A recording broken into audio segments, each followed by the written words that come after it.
नमस्कार। आज के इस खास एक्सप्लेनर में आपका स्वागत है। आज हम जिस टॉपिक पर बात करने वाले हैं ना, वो सिर्फ पर्यावरण की कोई किताबी बात नहीं है, बल्कि पूरी इंसानियत के सामने खड़ा एक बहुत बड़ा रियल लाइफ संकट है। आज हम ग्लोबल वार्मिंग और जलवायु परिवर्तन के उस डोमिनो इफेक्ट को डिकोड करेंगे जो सच में पूरी दुनिया को अपनी चपेट में ले रहा है। तो चलिए शुरू करते हैं। अब इसके भयंकर प्रभावों पर बात करने से पहले जरा बेसिक्स क्लियर कर लेते हैं। आखिर ये ग्लोबल वार्मिंग है क्या? आसान भाषा में कहें तो हमारी पृथ्वी का औसत तापमान लगातार बढ़ रहा है और इसका मेन कारण है कार्बन डाइऑक्साइड और मीथेन जैसी ग्रीन हाउस गैसों का बढ़ना। अब ये गैसें आती कहां से हैं? हमारे उद्योगों से, जंगलों की अंधाधुंध कटाई से और पेट्रोल डीजल के बेतहाशा इस्तेमाल से। सच कहूं तो ये एक ऐसी धीमी आग है जो धीरे धीरे हमारे पूरे ग्रह को तपा रही है। आज के इस विश्लेषण में हम मुख्य रूप से 5 चीजों पर फोकस करेंगे। पहला, ग्लोबल वार्मिंग आखिर है क्या? दूसरा, प्रकृति पर इसका विनाशकारी प्रभाव। तीसरा, मानव जीवन पर मंडराता गहरा संकट। चौथा, समाज और अर्थव्यवस्था का पतन। और आखिर में इस संकट को रोकने के उपाय। तो चलिए सबसे पहले देखते हैं ग्लोबल वार्मिंग आखिर क्या है। ध्यान देने वाली बात यह है कि इस संकट के पीछे कोई बाहरी ताकत नहीं, बल्कि हमारी अपनी रोजमर्रा की गतिविधियां हैं। तेजी से बढ़ता औद्योगिकरण, सड़कों पर गाड़ियों का बढ़ता धुआं और अपनी सहूलियत के लिए जंगलों का साफ किया जाना, यही वो मेन ट्रिगर्स हैं जिन्होंने हमारे वातावरण में इन ग्रीन हाउस गैसों को उस खतरनाक लेवल तक पहुंचा दिया है जहां से पीछे मुड़ना अब बहुत मुश्किल होता जा रहा है। आगे बढ़ते हैं और देखते हैं इसका हमारी प्रकृति पर विनाशकारी प्रभाव। 45 डिग्री सेल्सियस, यकीन मानिए ये स्क्रीन पर दिख रहा कोई साधारण नंबर नहीं है, ये एक बहुत बड़ी वार्निंग है। हाल ही में भारत के कई राज्यों ने इतनी भयंकर हीट वेव्स यानी लू का सामना किया है कि घर से बाहर निकलना मुश्किल हो गया था। ये कोई भविष्य में होने वाली घटना नहीं है, ये आज की झुलसाने वाली हकीकत है। सदियों से चला आ रहा हमारे मौसम का बैलेंस अब पूरी तरह बिगड़ चुका है।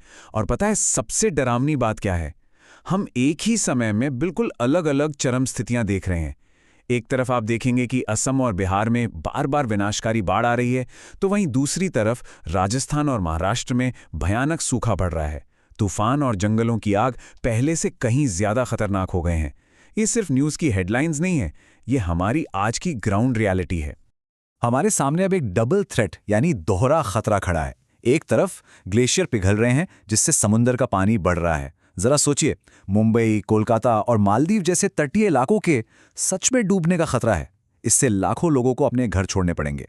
दूसरी तरफ हमारे जंगल, समुद्री जीव और प्रवाल भित्तियां यानी कोरल रीफ्स तेजी से खत्म हो रहे हैं।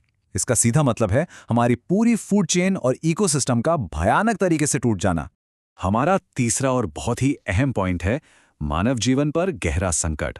अगर आप सोच रहे हैं कि इसका हमारी डेली लाइफ पर क्या असर पड़ेगा, तो इसे ऐसे समझिए। ये गर्म होता ग्रह सीधे हमारी थाली और हमारे पानी के ग्लास पर हमला कर रहा है। गर्मी बढ़ने से गेहूं और चावल जैसी फसलों की पैदावार गिर रही है। फसल कम होगी तो जाहिर है खाना महंगा होगा और किसानों की इनकम गिरेगी। और पानी, नदियां और झीलें सूख रही हैं, ग्राउंड वाटर खत्म हो रहा है। हिमालय के ग्लेशियर पिघलने से पीने के पानी और खेतों की सिंचाई को लेकर एक भयंकर क्राइसिस खड़ा हो रहा है। और बात सिर्फ भूख और प्यास की नहीं है, ये जानलेवा गर्मी सीधे हमारी बॉडी पे अटैक कर रही है। हम लिटरली एक हेल्थ इमरजेंसी की तरफ बढ़ रहे हैं। हीट स्ट्रोक, डिहाइड्रेशन, हार्ट और सांस की बीमारियां बहुत तेजी से बढ़ रही हैं। मौसम बदलने से डेंगू और मलेरिया जैसे मच्छरों का आतंक भी बढ़ गया है। और इसका सबसे बड़ा खामियाजा कौन भुगत रहा है? हमारे घरों के कमजोर बुजुर्ग और छोटे बच्चे। चलिए अब अपने चौथे खंड की तरफ चलते हैं, समाज और अर्थव्यवस्था का पतन। देखिए, जब पानी और खाने जैसी बेसिक चीजों की कमी होने लगती है ना, तो समाज में टेंशन बढ़ना तय है। ये एक पूरा डोमिनो इफेक्ट है। खाने पीने की कमी से आपस में टकराव और राजनीतिक संघर्ष शुरू होते हैं। और जब लोगों के पास जीने का कोई साधन ही नहीं बचता, तो उन्हें मजबूरन अपना घर-बार छोड़कर पलायन करना पड़ता है।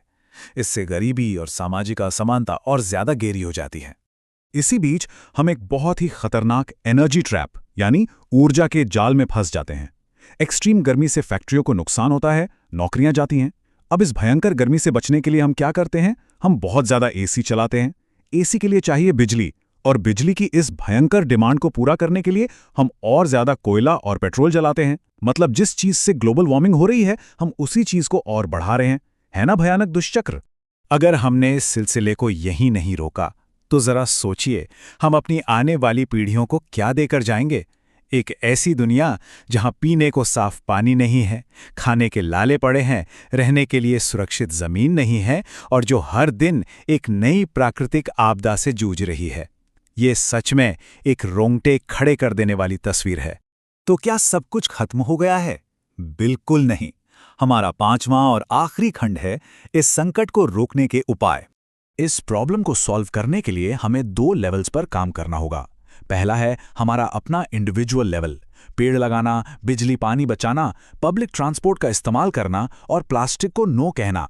लेकिन सिर्फ इतना काफी नहीं है, इसके साथ ही सरकारी लेवल पर भी बड़े एक्शंस की जरूरत है। सरकारों को सोलार और विंड एनर्जी को बढ़ावा देना होगा, वनों को बचाना होगा और पर्यावरण के कानूनों को पूरी सख्ती से लागू करना होगा। दोनों को मिलकर काम करना ही होगा। तो आज के इस एक्सप्लेनर से हमारा मेन टेकअवे क्या है? यही कि ग्लोबल वार्मिंग को सिर्फ एक पर्यावरण का मुद्दा समझना बंद करना होगा। ये इंसानियत के अस्तित्व का, हमारी इकोनॉमी का और हमारी हेल्थ का एक बहुत बड़ा संकट है। इससे निपटने के लिए आम नागरिकों, वैज्ञानिकों और सरकारों सबको एक टीम की तरह मिलकर तुरंत एक्शन लेना होगा। सस्टेनेबल डेवलपमेंट ही अब इकलौता रास्ता है।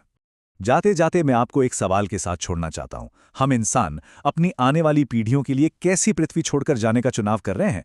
क्या एक संघर्ष करती हुई बंजर दुनिया या फिर एक हरा भरा, सुरक्षित और संतुलित ग्रह? चॉइस आपकी है और वक्त बहुत तेजी से बीत रहा है। इसका गहराई से जरूर सोचिएगा। इस एक्सप्लेनर में हमारे साथ जुड़ने के लिए आपका बहुत बहुत शुक्रिया।